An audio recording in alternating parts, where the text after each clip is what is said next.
Could Tanner Houck be on the move after a struggling start to the season in 2025? More on today's Locked On Red Sox.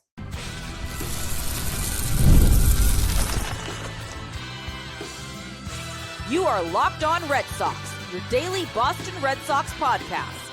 Part of the Locked On Podcast Network, your team every day. Hello and welcome to Locked On Red Sox, your daily Boston Red Sox podcast, part of the Locked On Podcast Network, your team every day.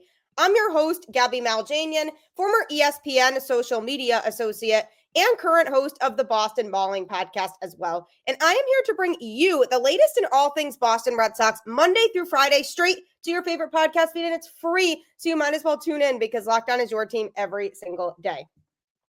Happy Friday, folks. Welcome to another episode of the show. You made it to the end of the week, and so did the Red Sox, but it wasn't in the best way as they did take a series loss against the Seattle Mariners this past week. And the disappointing thing about it is that after they lost Wednesday's game, I said, well, it's okay because they have Garrett Crochet throwing tomorrow, so that should give them a good chance to win.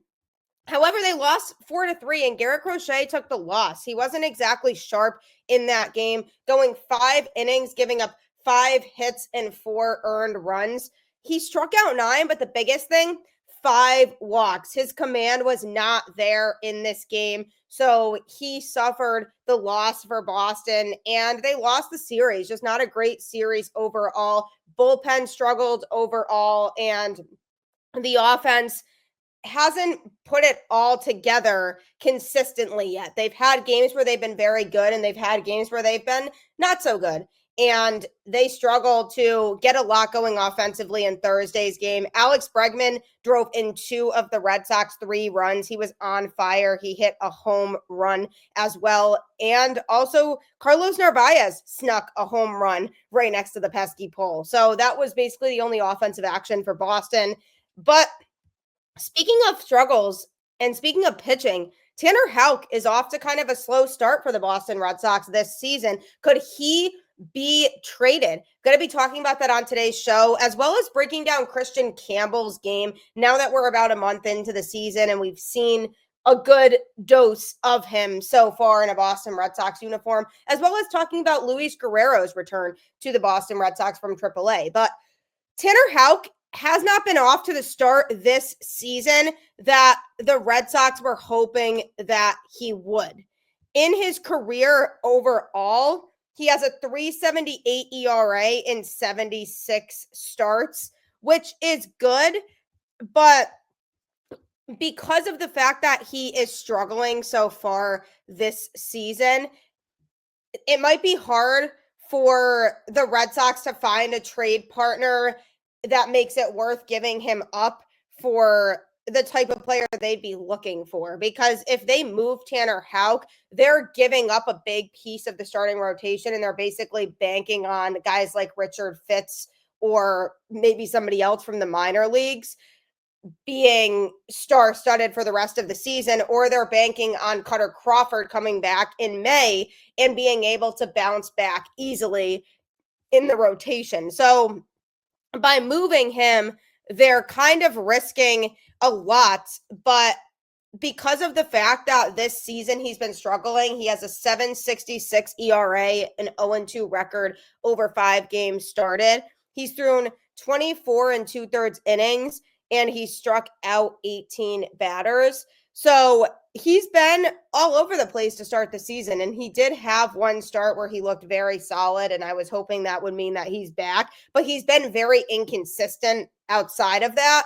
And while it is a small sample size because he's only made a handful of starts, on the flip side of that, he was struggling in the second half of the season last year as well. So it's pretty easy to argue that that could be the pitcher that he is, because he was throwing really good stuff at the beginning of the season last year, and he was looking like a potential Cy Young candidate. And then in the second half of the season, he started to struggle, and that seems to have carried over into this year. So in terms of his struggles this year, he's not really in the best percentile for a lot of categories. What stands out to me about Tanner Houck is that he's still generating ground balls at a high rate. He's in the 80th percentile in ground ball percentage, which is considered very good. So he's definitely getting guys to ground out a lot, which is good. But in terms of his fastball velo, he's only average in the 48th percentile. His fastball is averaging 94 right now. And that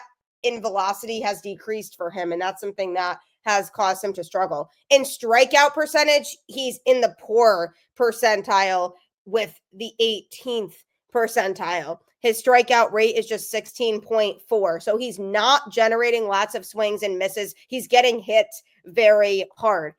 Pitching run value, just the 3rd percentile, and fastball run value, just the 3rd percentile. So a lot of his pitches are not working for him right now. He's utilized the sweeper the most this year with 36% of the time. He's also utilized his sinker 33% of the time, his splitter 24% of the time, and his four-seamer 7% of the time. And now, how fast are these pitches traveling? The sweeper is averaging 83.3 miles an hour. The sinker is averaging 93.9 miles an hour. The splitter is averaging 89.4 miles an hour. And the four seam, like I said, is 94, but specifically 94.9 miles an hour. So he utilizes 4 pitches, which is good, but the usage is not exactly working for him. And something that he could find success with moving forward is if he's varying those pitches a little bit more, maybe utilizing the sweeper a little bit less and trying to incorporate the other pitches a little bit more. But the biggest issue that he's run into is that his fastball is not working as effectively as it used to. And that's something that has given him trouble. And he's given up some home runs. For example, the average exit velocity is 90.8%. He's considered poor in terms of his percentile for that in the 26th percentile. He has given up the long ball more than we would hope that he would. And compare it to last year. Last year, he finished the season with a 3.12 ERA over 30 games started. He was pretty healthy over the course of the season. He struck out 154 batters over 178.2 innings pitched. So far with how this season has started, he is seeing a significant drop-off compared to last year. And that 3.12 ERA that he had last year dropped in the second half of the season from something that was a lot more competitive. In the first half of the season, he had an ERA of less than 2 for a good portion of it. So that 3.12 ERA is a result of him actually struggling more in the second half because he was absolute nails in the first half of the season. So it appears that with his pitch arsenal, not everything is working in the way that he wants it to work so far this year. His strikeout percentage is only 16.4% this year compared to 20.7% last year. And here is a notable one as well. His walk rate has jumped from 6.5% last year to 10.0% this year. So that is a notable difference. He is walking guys at a much higher rate this season than he did last year.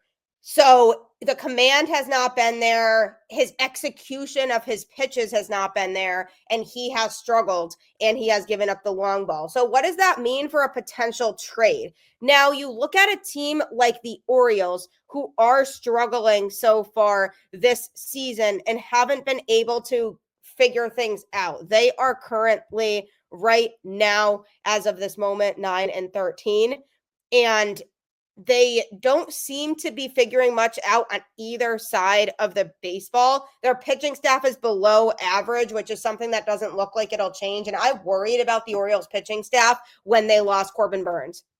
I said they lost their ace and they didn't do a whole lot to fix that problem. And sure enough, here we are in a situation where they are really struggling with no signs of moving up. Again, it's still early in the season, but these pitching issues are something that aren't just going to fix themselves. So the Orioles might be looking to trade for a pitcher to join their rotation to help boost it.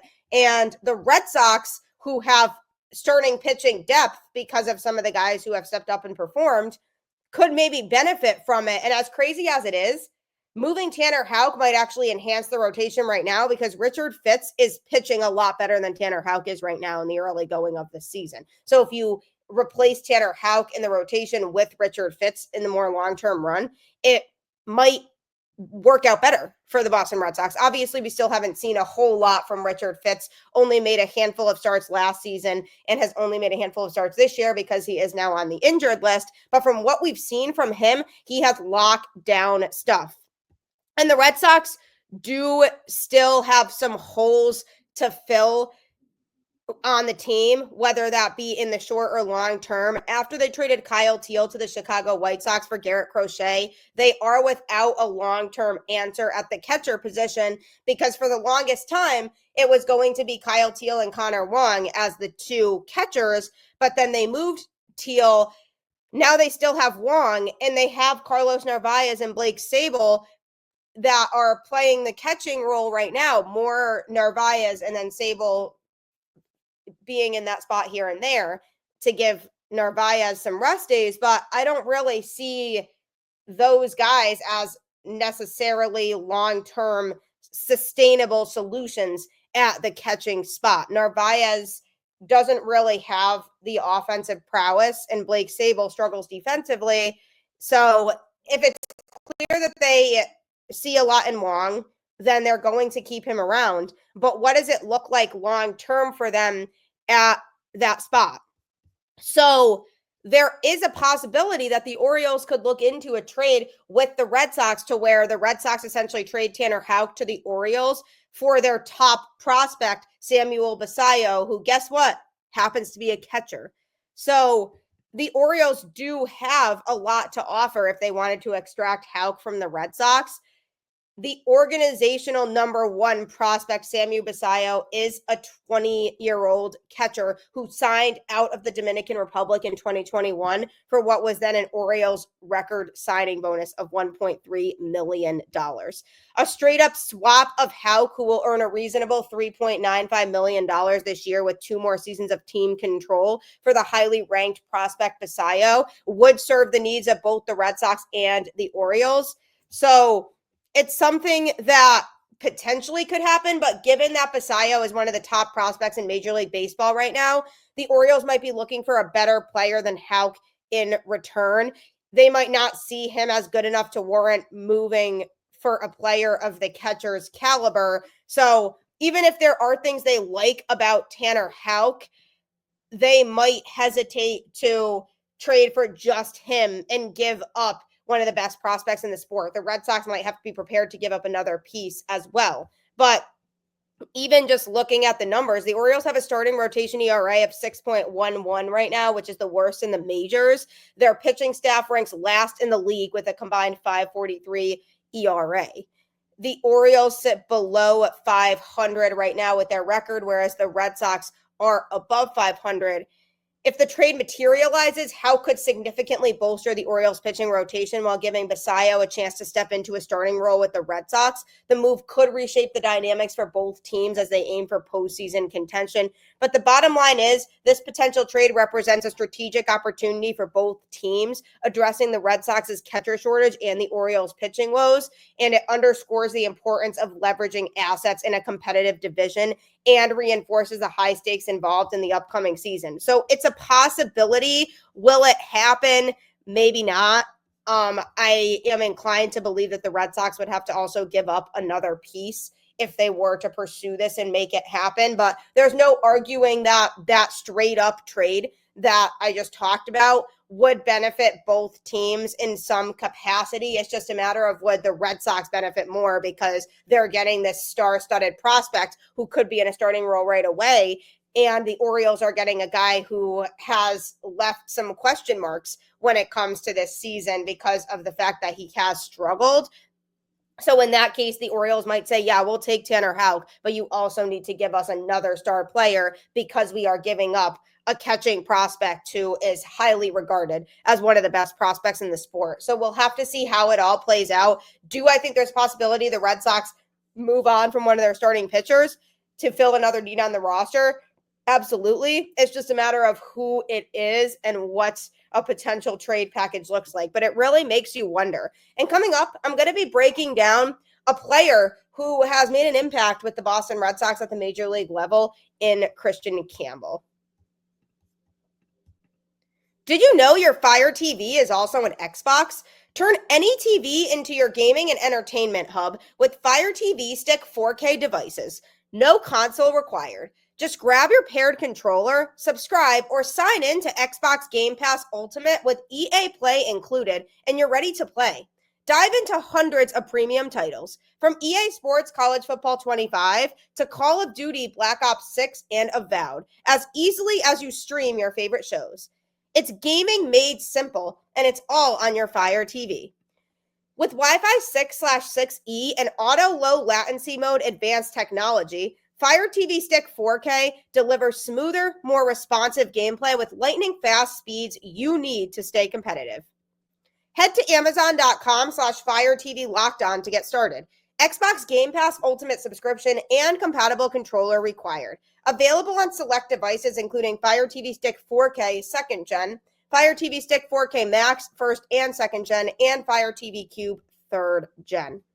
If you're a gamer, this will 100% work for you, so you definitely should check it out.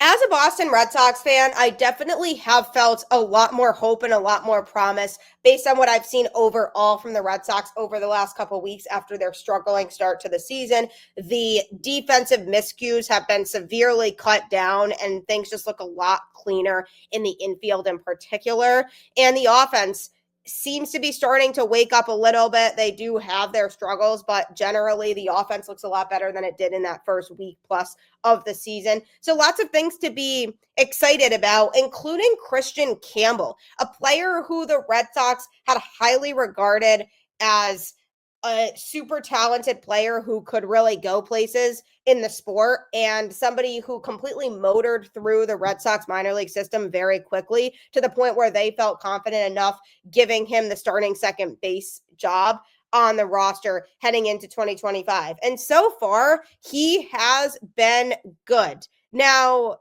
for him, he is a guy who has had some inconsistencies at the plate, but overall, he has been somebody that the Red Sox could significantly rely on. Now, in terms of his overall numbers, he's batting .286 right now with a .390 on base percentage and a .412 slugging.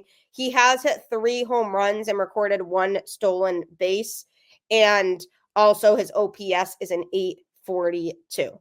He has scored 12 runs and recorded 24 hits over his 84 at-bats. And one thing that he's very good at, which is exciting for him as a rookie, is plate discipline. He's in the 90th percentile in walk percentage, which is very good because a lot of times rookies don't always have that plate discipline. Like Ceddanne Rafaela, we saw in his rookie season, struggled with plate discipline, and he still struggles with it now. Whereas Kristian Campbell is more willing to take pitches and really look for his pitch, and he isn't afraid to take a walk. So that's one thing that really stands out about him. He's in the 24th percentile for K percentage, striking out at a rate of about 27. So definitely could cut down on the swings and misses a lot, but his bat speed is good in the 64th percentile with a 72.7 average bat speed. And that means that in terms of his ability to go deep and hit the long ball and really get some powerful at-bats and that make a lot of noise, he's definitely on the higher end of average there. So that's definitely good.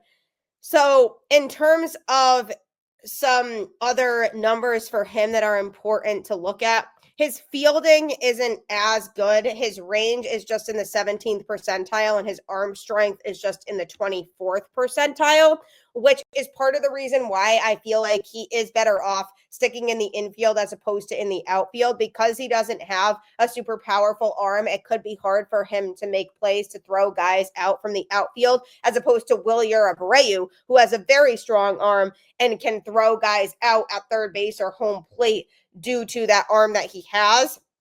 Kristian Campbell doesn't really have that ability as much. Now, he did play in center field in yesterday's game against the Mariners. And the reason that the Red Sox do play him in the outfield sometimes is because, for one, obviously he has that experience playing in the outfield, but for two, because there are games where they like to get David Hamilton into the lineup. So as a result, David Hamilton played second base yesterday, and Ceddanne Rafaela was not in the lineup at all, so he got a day off. But David Hamilton is struggling. 0.67 batting average, 125 on base percentage, and 167 slugging percentage. So he has not really been able to do a whole lot offensively. His upside is his speed.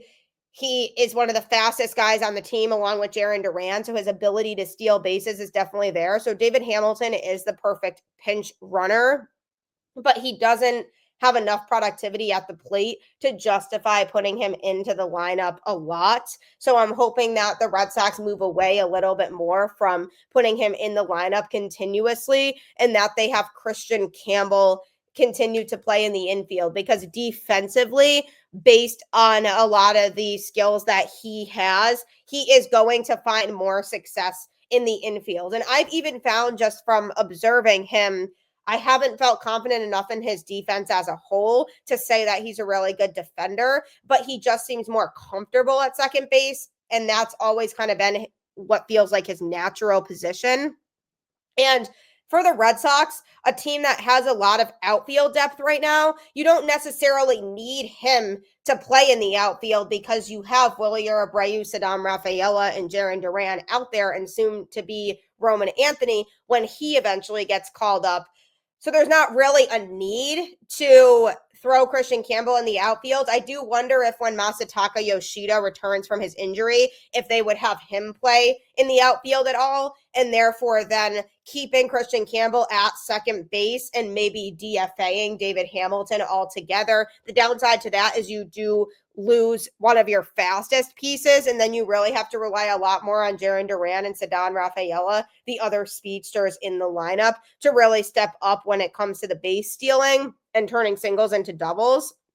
But the plus side to that is you are losing a guy who really hasn't done much offensively, and his defense isn't anything miraculous either. So there isn't a whole lot of aspects of the game that David Hamilton actually does provide on a consistent basis, to the point where you could justify really keeping him around. So my guess would be, when Yoshida comes back, that we might not see David Hamilton around, because he is a utility guy. However, you do have Romy Gonzalez, who can also be used as a utility guy and has been used already in a variety of spots this year. And you could also use Ceddanne Rafaela as a utility guy as well, since he also plays in the infield and in the outfield. If there was a day where you wanted him to play in the infield because you maybe wanted to give Trevor Story a day off or something, you could put Rafaela at shortstop and then have Yoshida play in the outfield that day, or Refsnyder. And I know that both Refsnyder and Yoshida struggle defensively, but that would be on days where somebody needs a day off. So I wouldn't be surprised if David Hamilton's in the discussion as a player that does get replaced when Yoshida comes back. But in all of this, I'm essentially saying that the Red Sox don't really need Kristian Campbell to play in the outfield, and there shouldn't be a reason for him to play in the outfield once that time comes and you do have Yoshida back, because then you have more than enough resources to utilize in the outfield. And Kristian Campbell is the guy who can play second base, and it makes sense because they feel like he's the everyday second baseman. He could be a guy who can stay there consistently, and then if he needs a day off, you could put Romy Gonzalez at second base, who has the ability to move around the infield and has played basically all of the infield positions for the Boston Red Sox, unless you count catcher, which he obviously has not done. But you have options, and I don't love the games where Kristian Campbell is in the outfield, because I just don't think that they're maximizing his skill set in the best way possible by putting him out there. He is more of a guy who will more likely excel if he is playing in the infield, and that's somewhere that I think that he should stay. His barrel percentage is average at 52% at the plate. Average exit velocity, he's just in the 37th percentile at 88.7%. So my conclusion from that is that he's not going to be a super home run heavy hitter because of the fact that, yes, he has the hard hit percentage that is a little bit higher at 48%, but he doesn't stand out as this huge power bat, but he is able to show that plate discipline, and he is going to be able to hit singles and doubles, which is a promising sign for him. His singles a lot of times have been mixed between the infield and the outfield. He is fast enough to where he can hit infield singles and reach base before the play is made. And that's another upside to Kristian Campbell that he has too, is his athleticism. And he has been able to hit balls to the infield and be able to reach base. He only has a few super deep home run balls, but that's okay, because if he's able to make good quality contact that's getting him on base, that's what we can ask for from him. So definitely lots of upside with Kristian Campbell. I would like to see the Red Sox not play him as much in the outfield. I just think his skill set defensively is a much better fit for the infield and playing second base consistently. But again, it all depends on where the Red Sox see Yoshida fitting in when he comes back. And then it could end up resulting in some greater roster decisions being made. But there's still a little bit of time before Yoshida comes back anyway. So the Red Sox will cross that bridge when they get to it. But we'll see what happens. I like a lot of aspects of Kristian Campbell's game, and I'm excited to see what he does moving forward. And coming up, I'm going to be talking about a pitcher who made his comeback on Thursday against the Mariners. Don't forget you can subscribe to Locked On Red Sox on YouTube or wherever you get your podcasts, as I am available Monday through Friday. And you can also follow the show on Twitter at LO_Red Sox. You can follow me on Twitter at Gabby Maljanian or on Instagram at Gabby_Maljanian10. I am available wherever you want to talk Red Sox baseball. Red Sox Twitter is a great community. You can meet other Red Sox fans there. So I highly encourage you to follow the show on Twitter and hear about upcoming episodes or special guests that I'll be featuring that you definitely won't want to miss. So be sure to follow the show there. I also appreciate you tuning in to Locked On Red Sox and making it your first listen today. For your second listen, check out the all-new Locked On MLB Game Night. Every game, every night, all season long. Get local analysis on a national scale. Find MLB Game Night on Locked On MLB on YouTube or wherever you listen to podcasts. It's a great show, and it's a great way to keep you up to date with all things going on every night in this sport. They will break down every game that happens that day. So it's a great summary of all the games across Major League Baseball, including the Red Sox and other teams in the AL East. So make sure that you subscribe to that show and listen to it next. As the Red Sox try to weed out players who struggle and hone in on the guys who are finding success, they called up pitcher Luis Guerrero from Triple-A Worcester prior to Thursday's game and sent Josh Winkowski back down to Triple-A.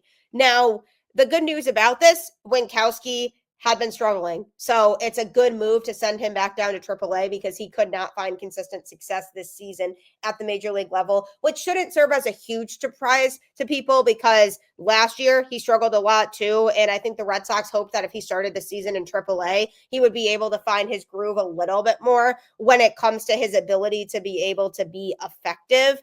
However, that didn't happen.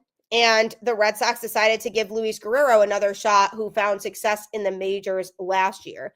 Guerrero is 24 years old, has pitched in 8 games for Worcester this season, recording a 5.23 ERA as he's given up 6 earned runs over 10 1/3 innings pitched, while also recording 1 save. He was selected by the Red Sox in the 17th round of the 2021 first-year player draft, and he made his MLB debut in 2024, allowing just 1 run, but it wasn't even earned, so 0 earned runs in 10.0 innings across 9 appearances for Boston. So he brought very good stuff to the table last year, and he did come in to pitch in Thursday's series finale against Seattle. He threw 2 innings, giving up 1 hit, but no runs, and he struck out 1. So he carried over what he showed us last year in terms of his ability to pitch really well and be quick to the plate. And it was nice to see him get another shot. And already after one outing, he showed that he has a lot more of an ability level than Josh Winkowski did, who is 26 years old, threw 3.0 innings in Wednesday night's game against Seattle. And he has pitched in 6 games for the Red Sox this season, posting a 3.86 ERA, basically giving up 5 earned runs over 11 2/3 innings pitched. He has also made 2 appearances for Triple-A Worcester, striking out 9 batters over 6.0 innings while allowing 4 runs, 3 of those being earned. He was originally selected by the Toronto Blue Jays in the 15th round of the 2016 first-year player draft, and the Ohio native has posted a 4.20 ERA, giving up 113 earned runs over 242 in the 3rd innings pitched, with 195 strikeouts and 121 career games, 21 of those being starts for the Red Sox in 2022 to 2025. So for him, he struggled in the majors, but he also hasn't shown a whole lot better in AAA this year. So he hasn't been overly sharp really in either place. So it really makes you wonder if he is somebody who even has the ability to contribute at any point in the majors anymore. The Red Sox, there's a chance they could be done with that experiment and they could be done with trying to call Josh Winkowski back up. But I like Luis Guerrero. When Josh Winkowski was continuing to struggle, he was actually the person that I mentioned over social media to some Red Sox fans that I said I would want to see get another shot in the major. So as soon as the news came out that Josh Winkowski was being optioned and they were calling up Luis Guerrero in his place, I said, well-deserved. He showed a lot of potential last year, and hopefully that continues into this year. And it just really feels like Guerrero is going to provide a big boost to the Red Sox bullpen if he continues to pitch at this competitive level that we saw him pitch in yesterday's game. So hopefully that continues for him. We'll see if a Tanner Houck trade for Orioles pitching prospect Basayo happens. He does bring the bat, but his defensive game isn't considered nearly as sure of a thing as his bat is. So obviously some pros and cons there. We'll have to see if that happens. Hopefully Kristian Campbell continues to deliver. But like I always say, I do appreciate you making Locked On Red Sox your first listen today. Keep the faith, go Red Sox, and I'll catch you on the flip side.